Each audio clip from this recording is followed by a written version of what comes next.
अब यसको अनबक्सिङ गरौँ है त।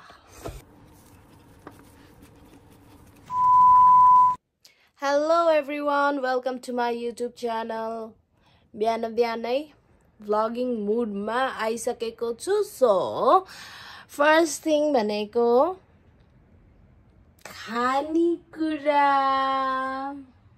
सबैभन्दा पहिला आज चाहिँ खाना चाहिँ मेरो बाहिर खाना जाने प्लान छ, बट थोरै हिजो अचार सिसीमा हाल्छु भनेर चाहिँ अलिकति रेडी गरेको छु। त्यो कुराहरूलाई चाहिँ क्विक रेडी गरौँ।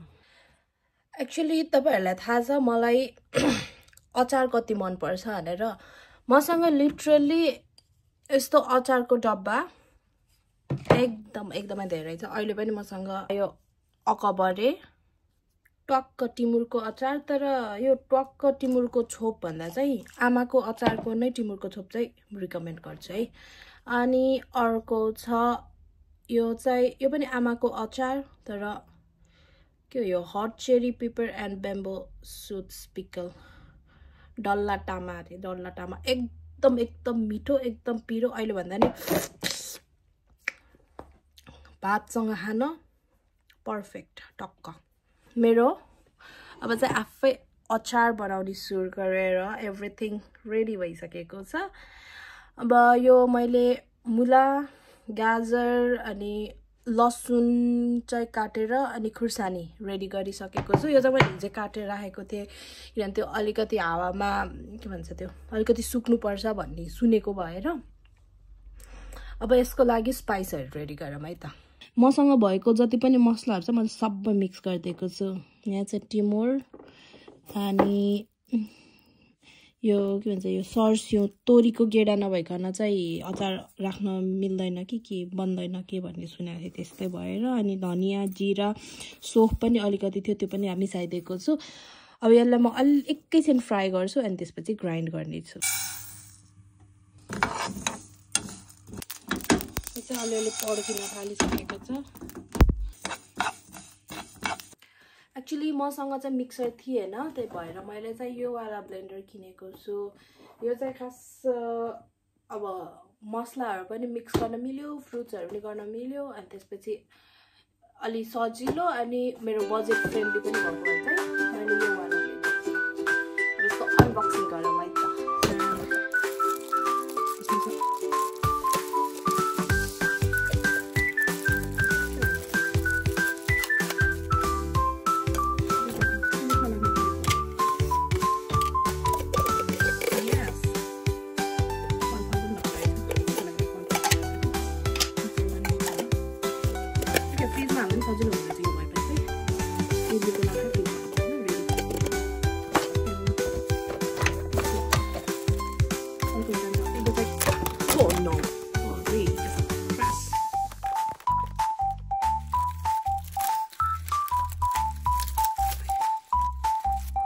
यसरी झुन्नारी स्मुदीहरू बनाएर डाइरेक्ट यताबाट खान लाग्ने रहेछ।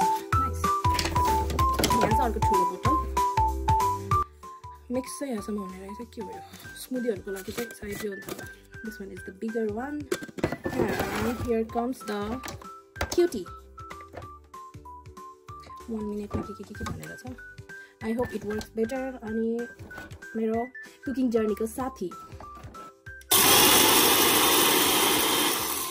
It works. मैले किन्दाखेरि चाहिँ यसमा मैले अन अफ गर्ने सानो ठुलो गर्ने बटम होला जस्तो लागेको थियो, तर त्यो चाहिँ यस्तो रहेछ। यसले पेस्ट भएको छ जस्तो लाउँछ। नो प्रब्लम, यतिसम्म भए पनि ठिक छ। फर्स्टमा चाहिँ मोल्न सजिलो हुने गरेर अहिले यो भाँडामा हाल्छु। ओके, क्वान्टिटी छैन धेरै, यति मात्र छ।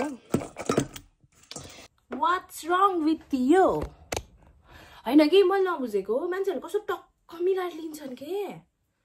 ओके, एनिवेज मबाट चाहिँ अहिले हुन सक्ने यति मात्र हो। यो चाहिँ म सबै हाल्नेछु। मिठो मिठो मिठो बास आउँछ। बेसी हुन्छ क्या हो। ओके, मैले मसला सबै हाल्यो। यो बाहेक चाहिँ म अरू मसला हालेको चाहिँ नुन, खोर्सानी अनि तेलले झानेर सिसीमा हालिदिने हो।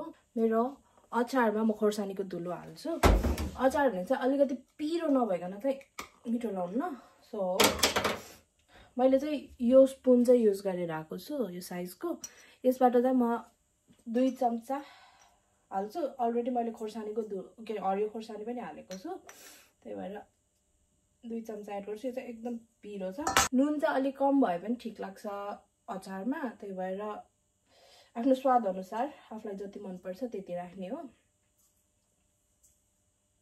मैले नुन पनि हालिसके यो चाहिँ के भन्नु होला यो चाहिँ तोरीको तेल हो कोकोनाको शुद्ध भुटेको तोरीको तेल अनि यस्तो अचारहरू बनाउँदा अनि साद्दाखेरि झान्दाखेरि चाहिँ अब नर्मल तेल युज गर्दा नि हुन्छ तर भुटेको तेल स्वाद चाहिँ अझ मिठो हुँदो रहेछ मैले प्यान चाहिँ अघि नगई युज गर्दैछु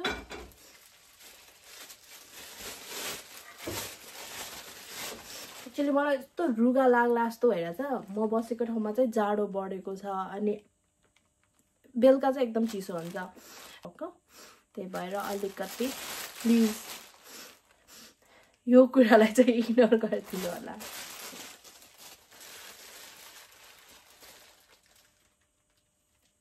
भुटेको तेलको स्मेल कहिले लिनु भएको छैन भने चाहिँ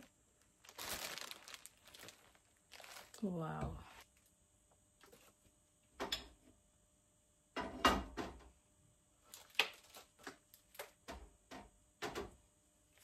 यसमा त तपाईले मेथी झाने नि हुन्छ हैन अनि नत्र चाहिँ मेथी र बेसार मात्र राखेर राख्दिनु भयो भने चाहिँ ठिक हुन्छ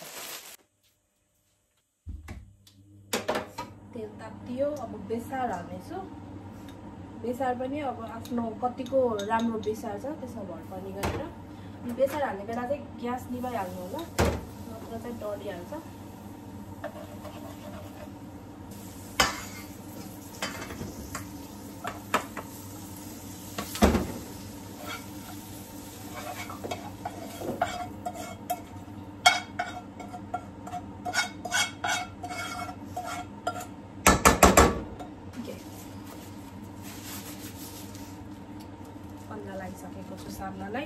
मेरो अचार चाहिँ छानेर रेडी भइसकेको छ अब यसलाई चाहिँ मज्जाले मोल्नु पर्छ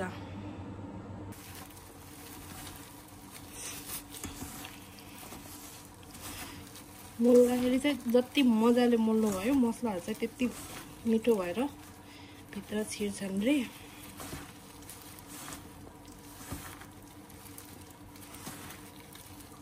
यो अचारको टेस्ट चाहिँ कसरी बन्छ यो मेरो सेकेन्ड टाइम हो मैले अचार हाल्न लाग्यो खास चाहिँ सिसाको बट्टामा हालेको भए चाहिँ बेटर हुन्थ्यो होला मसँग चाहिँ मेरो बफ अचार सकिएको छ यसको डब्बा खाली थियो मैले मज्जाले पखालेर पानी सानी सुकाएर राखेको छु अब म यसमा हाल्ने छु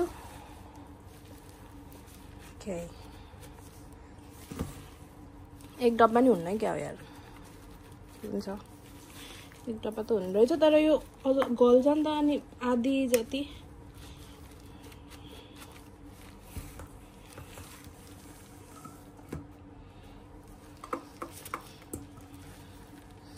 मजाले कोची हाल्नुपर्छ भनेर सिकाएको थियो मलाई जसले अचार बनाउन सिकायो ओ नो खस्यो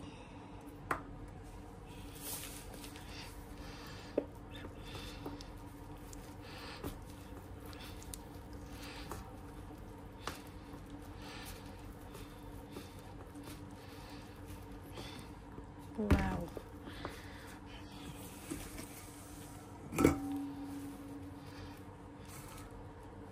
अब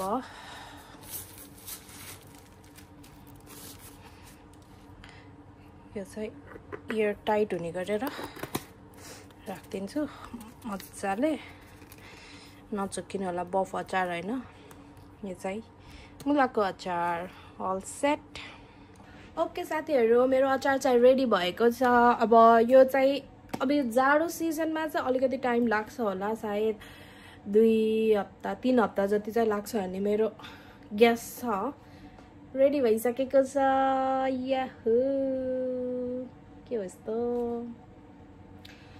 ओके आजको लागि मेरो अचारको रेसिपी तपाईहरुलाई मन पर्यो भने बनाएर खानु होला अनि कतिजनाले चाहिँ घरको मात्रै भिडियोहरू पोस्ट गर्छ, पकाएको खाएको मात्र पोस्ट गर्छ भन्दैछ।